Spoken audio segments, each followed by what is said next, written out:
नमस्कार, आप देख रहे हैं स्वराज एक्सप्रेस। मैं हूं आपके साथ राघवेंद्र। स्वराज एक्सप्रेस पर स्वराज एक्सप्रेस का खास कार्यक्रम आप देख रहे हैं जिसका नाम है जनता मांगे जवाब। आज हम बात करेंगे छत्तीसगढ़ की। हमने बनाया है, हम ही संवारेंगे के नारे के साथ सत्ता में आई छत्तीसगढ़ की विष्णुदेव साय सरकार प्रदेश में औद्योगिक विकास में गति लाने का प्रयास कर रही है। इसी कड़ी में लगातार देश के विभिन्न महानगरों में इन्वेस्टर्स कनेक्ट कार्यक्रम आयोजित किए जा रहे हैं। इसके माध्यम से देश भर के उद्योगपतियों को छत्तीसगढ़ में निवेश करने को प्रेरित कर रही है। वही साय सरकार के इस पहल पर सूबे में सियासी बयानबाजी भी तेज हो गई है। कांग्रेस का कहना है कि बीजेपी सरकार अन्य प्रदेश में जाकर केवल पिकनिक मनाने का काम कर रही है। योजनाएं सारी की सारी बस कागजों पर ही चल रही है।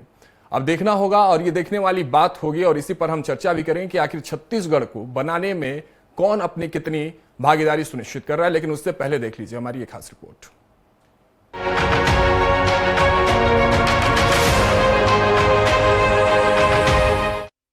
छत्तीसगढ़ में विष्णुदेव साय सरकार के इन्वेस्टर्स कनेक्ट कार्यक्रमों के माध्यम से अब तक हुए निवेश प्रस्तावों MOU की बात करें तो सरकारी दावे के अनुसार दिल्ली और मुंबई में आयोजित पहले 2 इन्वेस्टर्स कनेक्ट कार्यक्रमों में 1 लाख करोड़ रुपए से ज्यादा के निवेश प्रस्ताव प्राप्त हुए थे। वहीं हाल ही में बेंगलुरु में हुए तीसरे इन्वेस्टर्स कनेक्ट कार्यक्रम में 3700 करोड़ रुपए के प्रस्ताव मिले हैं। सीएम साय की माने तो नई औद्योगिक विकास नीति के तहत अब तक 4,40,000 करोड़ रुपए के निवेश प्रस्ताव मिले हैं, जिनमें IT, इंजीनियरिंग और ग्रीन एनर्जी जैसे क्षेत्र भी शामिल हैं। सीएम साय का कहना है कि बेंगलुरु में इन्वेस्टर कनेक्ट कार्यक्रम सफलतापूर्वक संपन्न हुआ।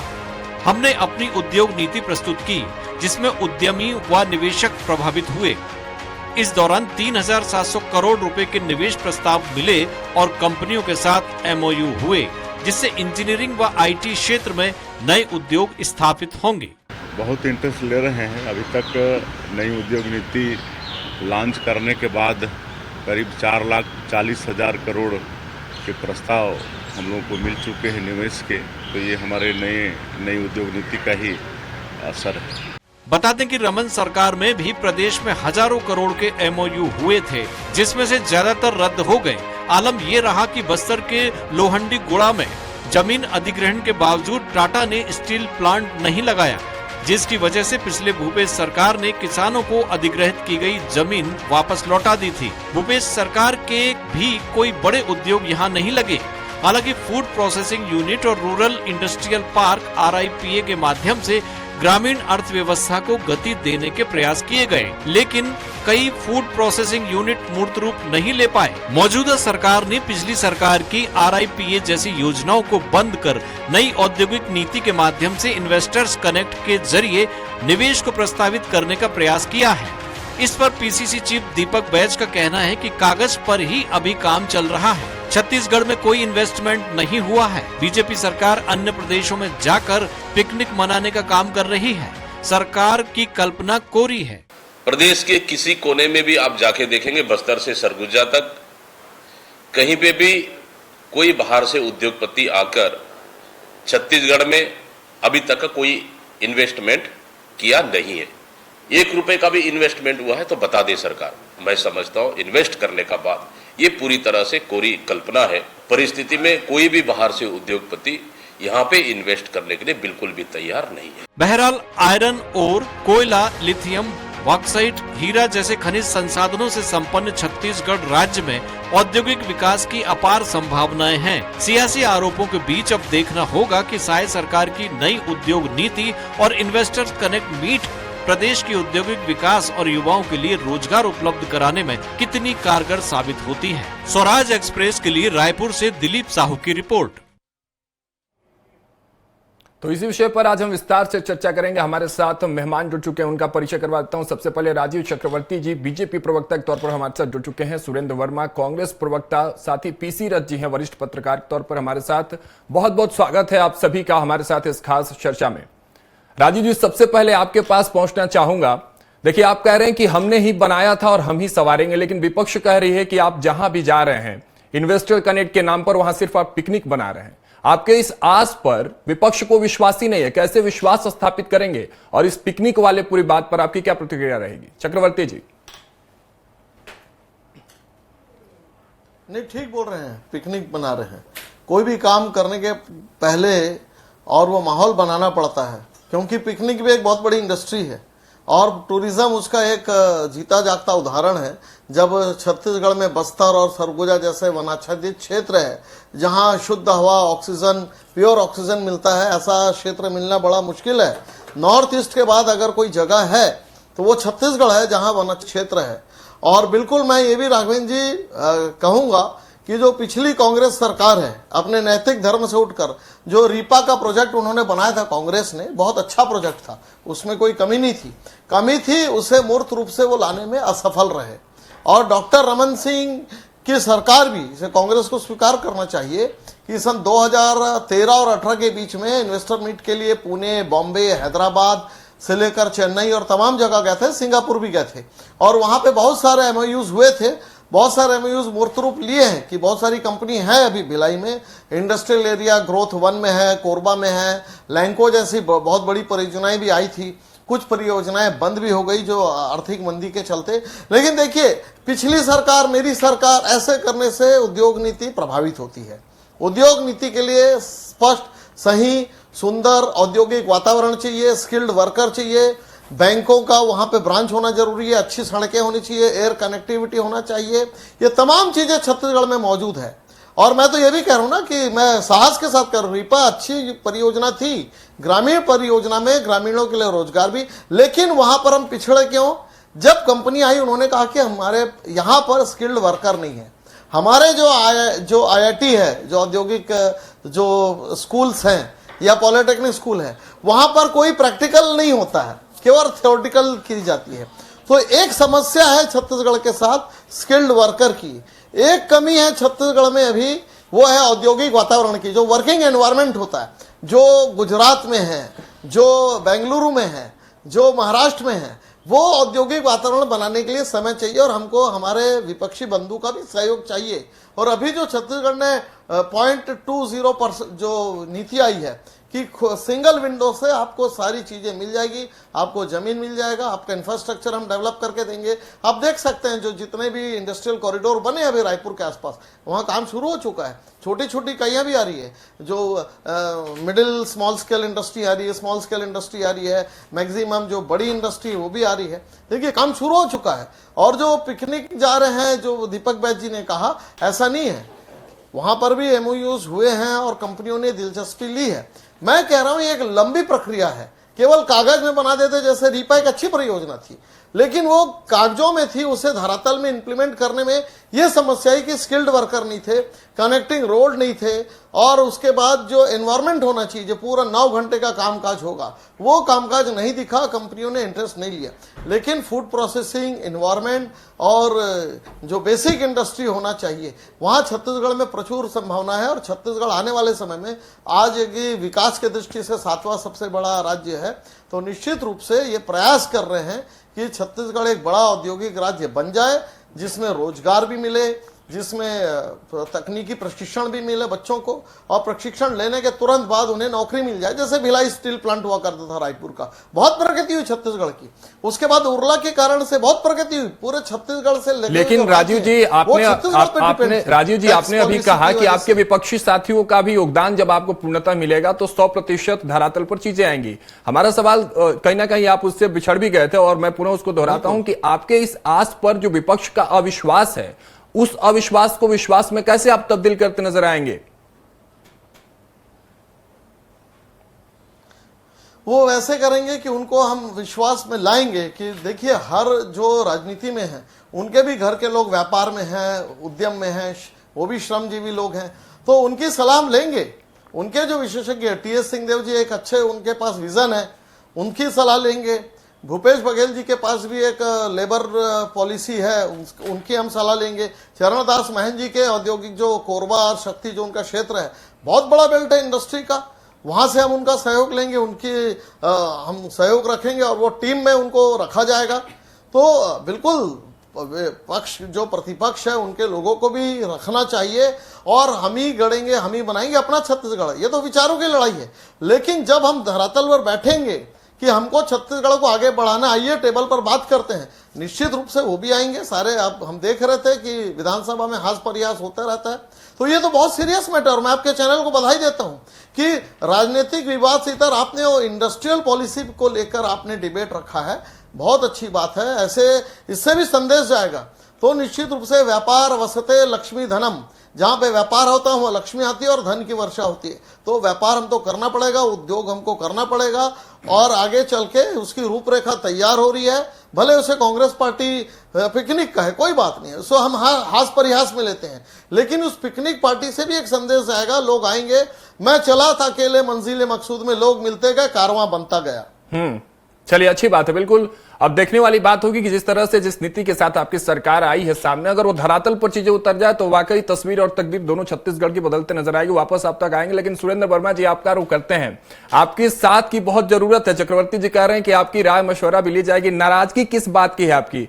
पिकनिक पे आपको साथ नहीं ले जा रहा है, इसकी नाराजगी है, या कह रहे हैं कि लक्ष्मी अब आना शुरू हो जाएंगे छत्तीसगढ़ में, उससे आपको कोई दिक्कत है, या दिक्कत इस बात की है कि जब छत्तीसगढ़ की परिकल्पना की जाती थी, जब किसी दूसरे शहर में या दूसरे राज्य में बैठा कोई व्यक्ति छत्तीसगढ़ का नाम सुनता था तो उसके जहन में, उसके मानस पटल पर एक तस्वीर बनती थी, नक्सलवाद की तस्वीर। अब ये तस्वीरें हटते नजर आ रही हैं, वो बादल छटते नजर आ रहे हैं। अब उद्योगों की एक जो धारा है वो बहती नजर आ रही है छत्तीसगढ़ में। दिक्कत किस बात से है कांग्रेस को, जो ये कह दे रही है कि भारतीय जनता पार्टी की नीतियों की जो कल्पना है वो कोरी है? सुरेंद्र जी। राघवेंद्र जी, कांग्रेस के नेताओं का जो बयान है, जो इस सरकार से अविश्वसनीयता का आधार है, वो मेरे साथी भारतीय जनता पार्टी के प्रवक्ता, उन्होंने स्वयं ही कहा कि औद्योगिक वातावरण जो इस सब पूरे प्रकरण में सबसे महत्वपूर्ण है। ऐसा 1.25 साल की शायद सरकार ने क्या किया जिससे यहाँ पर औद्योगिक वातावरण बेहतर हुए? राघवेंद्र जी, 3 स्तर होते हैं, एक प्रस्ताव का, दूसरा एमओयू होता है, तीसरा जो है उद्योग धरातल पर स्थापित होते हैं। पिछले 1.25 साल की सरकार में कहीं भी नए उद्योग का एक ईंट नहीं रखा गया। और आधार जो कांग्रेस के नेता आरोप लगा रहे हैं, इनके झूठे दावों की हकीकत जो बयान कर रहे हैं, छत्तीसगढ़ राघवेंद्र जी स्टील और सीमेंट के उत्पादन में अग्रणी राज्य है। पिछले 1.25 साल के दौरान 6 बार बिजली के दाम बढ़े। हालत यह है कि छत्तीसगढ़ जो है स्पंज आयरन रोलिंग मिल और स्टील उत्पादन का जो राज्य है, हमारे कॉम्पिटिटर है झारखंड और उड़ीसा। झारखंड में बिजली का दाम है, उद्योगों को स्पंज आयरन और रोलिंग मिल को मिलता है 5 रुपया प्रति यूनिट। उड़ीसा जो हमारा कॉम्पिटिटर है वहां मिलता है 5 रुपया 60 पैसा।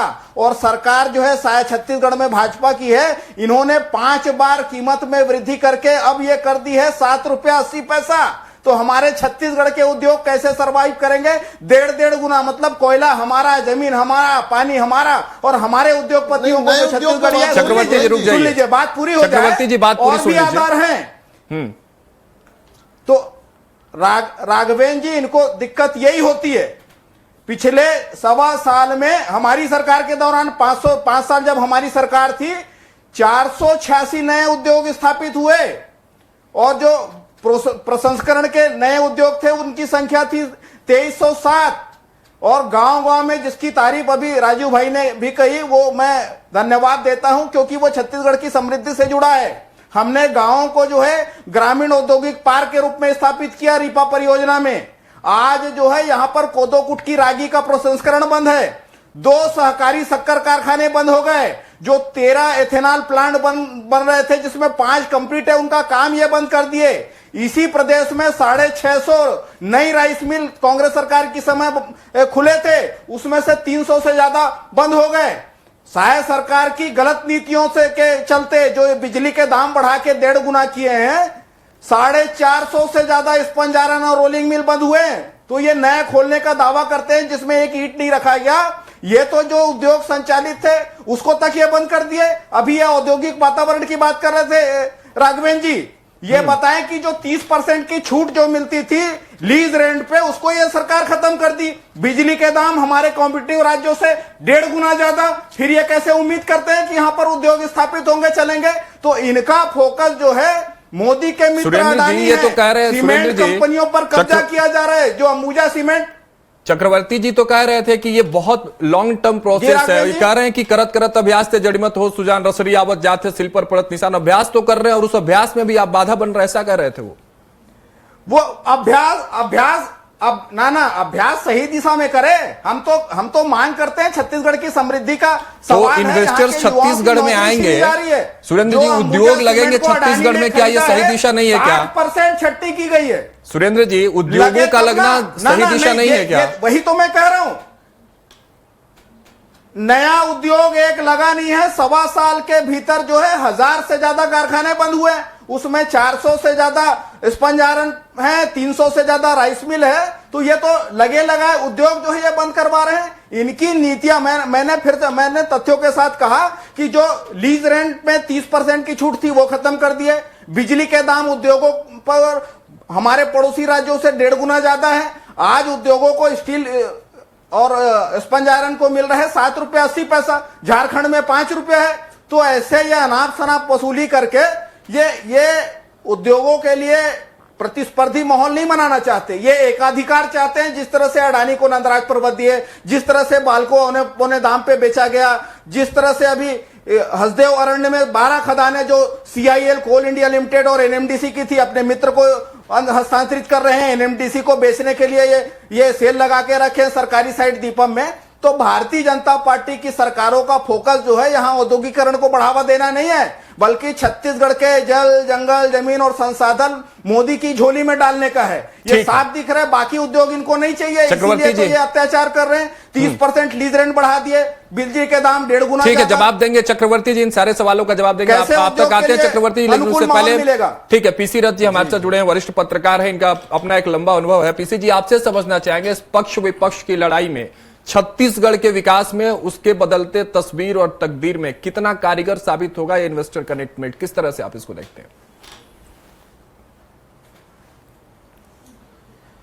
देखिए, प्रदेश में अच्छा विकास का माहौल बनाने के लिए अलग अलग क्षेत्र से विनिवेशकों को आमंत्रित करने की रणनीति तो बहुत अच्छी है। उससे निश्चित रूप से प्रदेश की जनता को फायदा होना चाहिए, होगा। लेकिन वो कितनी ईमानदारी से और कितना वास्तविक धरातल की वास्तविकता को ध्यान में रख के किया जा रहा है, ये देखने वाली बात है। बिल्कुल। मुझे याद आता है कि जब डॉक्टर रमन सिंह जी की सरकार थी, तब अलग अलग इन्वेस्टर मीट्स हुआ करते थे और उस समय एक बार दावा किया गया कि 60,000 करोड़ का हमको विनिवेश प्रस्ताव मिला है, एक बार दावा किया गया 24,000 करोड़ का मिला है। लेकिन उस मुकाबले कुछ उस तरह से उद्योगों का स्थापना नहीं हो पाया। 15 साल वो सरकार रही, उसके बाद कांग्रेस की सरकार रही। कांग्रेस की सरकार ने बड़े उद्योगों की बजाय जो छोटे छोटे ग्रामीण स्तर के जो ग्रामीण विकास को उसका फोकस रहा। उन्होंने ये जो स्व सहायता समूह के लिए उत्पादों के लिए जिले स्तर पर शोरूम खोलने की बात कही और ज्यादातर जिलों में वो शोरूम खुले सी मार्ट के नाम से, और उस तरह से ग्रामीण उत्पादों को प्राथमिकता देने की कोशिश की उन्होंने। बड़े उद्योगों को लेकर के ज्यादा गंभीर नहीं थी कांग्रेस की सरकार, और उसका परिणाम भी ये हुआ कि उस दौरान भी छोटे छोटे राइस मिल या छोटे जो कारखाने वही खुले, बड़े उद्योग नहीं खुले उस तरह से प्रदेश में। लेकिन ग्रामीण स्तर पर लोगों में एक उत्साह आया कि हमारे उत्पाद जो है वो बिक सकते हैं और जा सकते हैं। लेकिन जैसे सरकार बदली तो तुरंत वो सी मार्ट के शोरूम जो है वो बंद होने लगे। दंतेवाड़ा में ड्रेनेक्स के नाम से जो कपड़ों के लिए ग्रामीण लोगों को रोजगार देके, महिलाओं को रोजगार देके नक्सली इलाके के वो शोरूम शुरू किया गया था। वहां पर कपड़े की सिलाई होती थी और अलग अलग महानगरों में उसकी सप्लाई होती थी। वो ड्रेनेक्स भी खंडहर होके रह गया। अभी मैं देख कर आया, पिछले महीनों में मैं गया था उधर, तो वहां पर हालत बहुत खराब थी और बंद की हालत थी। तो ये दिक्कत की बात है कि जो जनता का धन होता है उसका दुरुपयोग होता है। सरकारों के इस तरह से बदलने से प्राथमिकताएं बदल जाती हैं। असल में कोई भी अधिकारी, कलेक्टर हो गया, DFO हो गया, ये जो स्कीमें लागू करते हैं वो उनके रहते तक ही उसमें काम होता है और बाद में पूरा उस पर खर्च हुआ पैसा व्यर्थ हो जाता है और नया अधिकारी आता है, नए तरीके से वो चीजें करना चाहता है, अपने नाम से नई योजनाएं चलाता है। इस पर कोई नियंत्रण नहीं है सरकार का।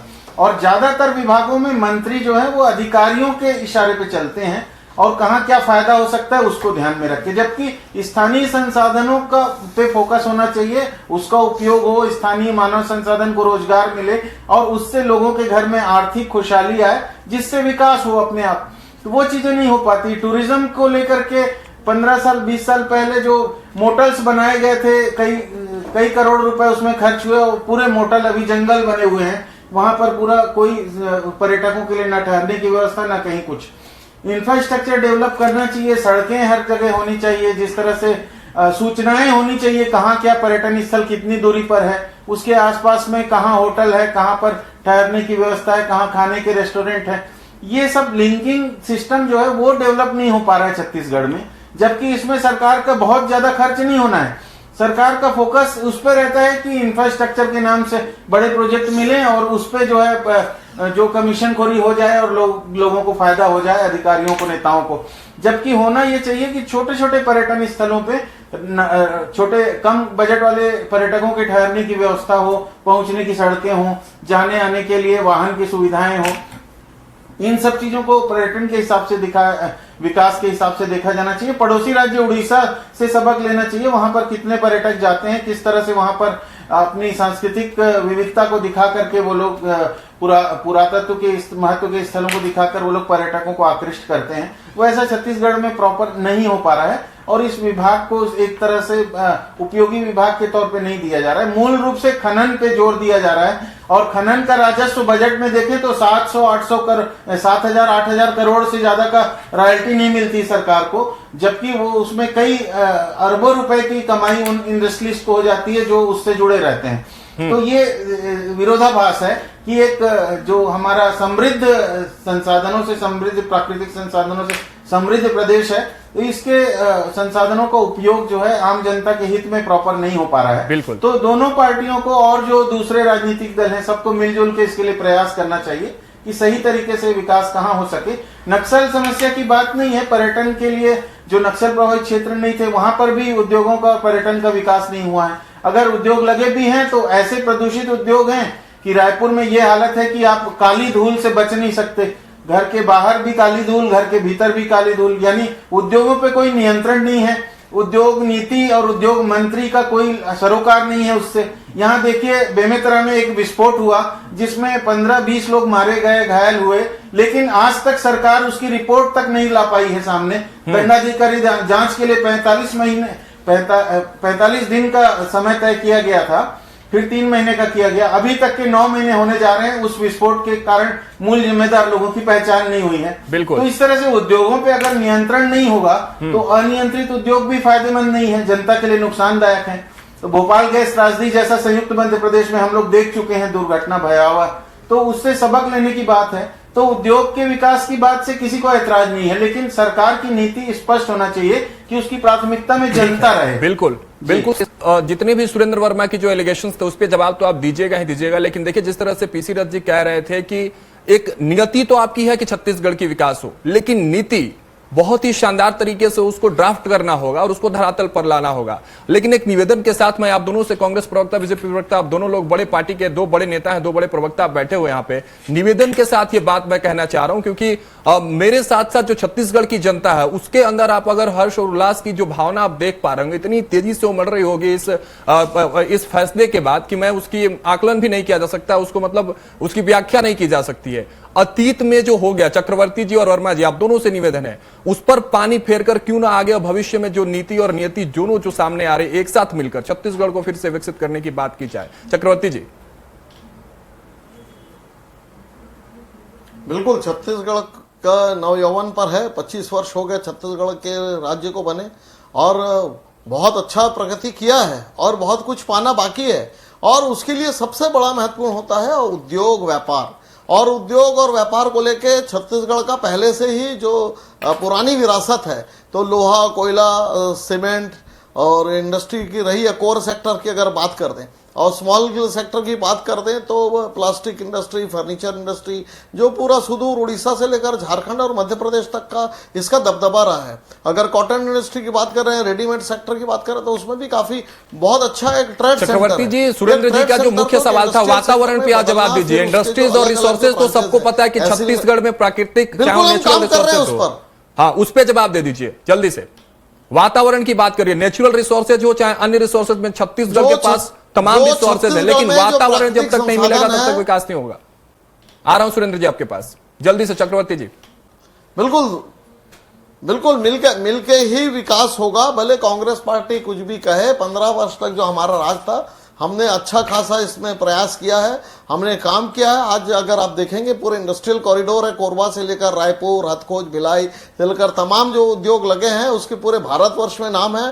टीएमटी से लेकर तमाम चीजें छत्तीसगढ़ में बन रही है, उसका एक्सपोर्ट भी हो रहा है। जो राइस इंडस्ट्री है उसका भी इंडस्ट्री बहुत अच्छा है और बहुत संभावना है, प्रचुर संभावना। मैंने कहा नवयौवन पर है, नवयौवन से लेकर एस्ट्रीम तक जाने में भी बहुत समय लगता है और आगे आने वाला समय छत्तीसगढ़ का है। स्किल्ड लेबर भी बन जाएंगे, जो औद्योगिक वातावरण वो थोड़ा सा तैयार होने में जैसे ही समय लगेगा, छत्तीसगढ़ सरपट आगे बढ़ेगा और महाराष्ट्र और जो बेंगलुरु हम जा रहे हैं वहां के लोग यहाँ अपने आप आएंगे, स्वयं आएंगे। ऐसा वातावरण बनाने का प्रयास किया जा रहा है। अब देखिए, हम विपक्ष की किसी बात की परवाह नहीं करते हैं, हम चाहते हैं साथ में और सकारात्मक बात करें, मिशन और विजन पर बात करें, ब्लूप्रिंट पर बात करें कि किस प्रकार से हम आधारभूत संरचना बनाकर बिल्कुल, प्रदेश के विकास के लिए तो साथ ही बात करनी चाहिए। कोई दिक्कत नहीं, कांग्रेस पार्टी का काम है आलोचना करना।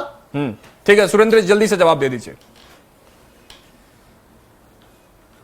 राघवेंद्र जी, कांग्रेस का तो बार बार यही आग्रह है इस सरकार से कि जो पूर्ववर्ती सरकार ने कृषि आधारित उद्योगों को बढ़ावा दिया था, जो वनोपज के प्रसंस्करण की व्यवस्था की थी, जो खनन आधारित उद्योगों को बढ़ावा दिया था, आज उनको संरक्षण और संवर्धन की जरूरत है। खोखले दावों से और ऐसे वादों से भला नहीं होगा। जो वातावरण मैंने पहले भी कहा था, आप बिजली के दाम बढ़ाते हैं, आप लीज रेंट बढ़ा देते हैं, तो दीजिए सुरेंद्र जी, आप समय नहीं दे रहे। अभी इन्होंने घोषणाएं की कि हम उद्योग लगाएंगे और आप अभी से कहने लगे कि धरातल पर कुछ नहीं है। 30% ना राघवेंद्र जी, 30% उद्योग बंद हो गए, नए उद्योग तो छोड़िए। अरे बिजली तो मिल रही है सुरेंद्र जी, आप लोग के समय बिजलियां गोल हो जाती थी। अडानी के गुलाम के भूमिका। अरे बिल्कुल, अडानी भी जरूरी है, अंबानी भी है, बिरला भी जरूरी है, टाटा भी जरूरी है और बाटा भी जरूरी है, केवल गांधी परिवार नहीं जरूरी है। यहाँ देखिए राघवेंद्र जी, इस प्रदेश में जो पहले उद्योग चल रहे थे 2023 के, आज पता कर लीजिए आप, चाहे वो राइस मिल हो, स्पंज आयरन हो, रोलिंग मिल हो, उनकी। अरे सुरेंद्र जी, मैंने कहा तो कि अतीत पर पानी फेरिए और प्रदेश के विकास के लिए भविष्य के बारे में सोचिए। लड़ने से प्रदेश का विकास होगा क्या? चैनल पर आज हमने आपसे पहले भी निवेदन किया कि डिबेट ना हो, चर्चा हो इस बात पर। ये संशोधन कर रहे हैं, श्रमिकों का शोषण कर रहे हैं, छटनी करवा रहे हैं। लेकिन मेरे हिसाब से सुरेंद्र जी सुनिए, सुरेंद्र जी, कांग्रेस लगातार कहती है कि छत्तीसगढ़ में चक्रवर्ती जी एक मिनट रोक रहा हूं मैं आपको। सुरेंद्र जी, अभी तुरंत राष्ट्रपति भी छत्तीसगढ़ पहुंची हुई थी। कांग्रेस ने कहा कि मतभेद हो सकता है, मनभेद नहीं है, लेकिन जब जन कल्याणकारी योजनाओं पर चाहे आपकी पार्टी हो चक्रवर्ती जी, चाहे वर्मा जी, जब ऐसे अवरोध बनते हैं तो मुझे लगता है कि यहाँ जनभेद भी होने लगता है, मतभेद, मनभेद और जनभेद। तो दोनों लोगों से निवेदन है, कांग्रेस के नेता कभी अवरोध नहीं बनते। हमारा तो अभी भी निवेदन है कि जो छत्तीसगढ़ के मूल उद्योग हैं, यहाँ कृषि आधारित, वनोपज आधारित, यहाँ की महिला समूह है जो डेनेस्क बांड चलाती थी, पूरे देश दुनिया में फेमस हुआ था, क्या कारण है कि 1.25 साल से बंद हो गया? तो भारतीय जनता पार्टी की सरकार के निर्णय जो है, चलिए ठीक है सुरेंद्र जी, आज के इस चर्चा को इसी निवेदन के साथ और इसी शुभकामनाएं के साथ हम यही समाप्त करते हैं कि आप सब मिलकर, पक्ष और विपक्ष मिलकर छत्तीसगढ़ के बेहतर भविष्य की कल्पना करें और उस कल्पना को धरातल पर उतारने की कोशिश करें। बहुत बहुत शुक्रिया हमारे साथ जुड़ने के लिए चक्रवर्ती जी, वर्मा जी आपका और पीसी रथ जी आपका।